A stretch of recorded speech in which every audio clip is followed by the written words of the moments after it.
Sinabi ng Propeta Muhammad sallallahu alaihi wasallam, "Fa'akthiru fihinna min at-tahlil wa at-takbir wa at-tahmid." Paramihin ninyo sa mga araw na ito ang pagbigkas ng tahlil, la ilaha illallah. Pagbigkas ng takbir, Allahu Akbar. Pagbigkas ng tahmid, alhamdulillah. Buhayin natin ang sunnah na ito. Kung saan nakakalimutan ng mga tao. Kahit naglalakad ka pa uwi mamaya, kahit nasa trabaho ka, nasa biyahe ka, imbis na kumakanta ka ng mga walang kwenta mga kanta, magsabi tayo na Allahu Akbar.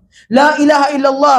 Napakabigat ito sa mga kabutihan natin sa Yawmul Qiyamah. Huwag natin sayangin ang laway na binigay sa atin ng Allah subhanahu wa ta'ala sa mga bagay na ikakasama natin. Bibigat yan sa mga kasalanan natin. Gamitin natin sa pagpupuri sa Allah subhanahu wa ta'ala, sa pagpapaalala sa Allah subhanahu wa ta'ala. At ang panglima, ang walang tigil at matinding nalangin. Ang dua natin sa Allah subhanahu wa ta'ala. Kailangan natin magkaroon ng matinding connection sa dua. Tulad ni Propeta Zakaria alayhisalam. Kaya ihanda nyo lahat ng mga gusto nyo sa buhay. Yung mga mabibigat na mga dua ninyo. Mga pinakamatinding pangangailangan nyo. Ihanda nyo sa araw na Arafah. Dito kayo magdua. Sinabi ng Propeta Muhammad sallallahu alaihi wasallam, ang pinakamainam na panalangin sa araw ng Arafah. At ang pinakamainam, sinabi ko at ng mga propeta na una sa akin ay, La ilaha illallah wahdahu la sharika lah, lahul mulku wa lahul hamdu, wa huwa ala kulli shay'in qadir. Ang anim ay pag-alay ng hayop, ang udhiyah, ang kurban. Sa ika-10 araw at sa mga araw ng tashrik pagkatapos nun, sunna na isagawa ang udhiyah, ang pag-alay ng hayop upang buhayin ang sakripisyo ni Propeta Ibrahim alayhisalam. Sinabi ng Propeta Muhammad sallallahu alaihi wasallam,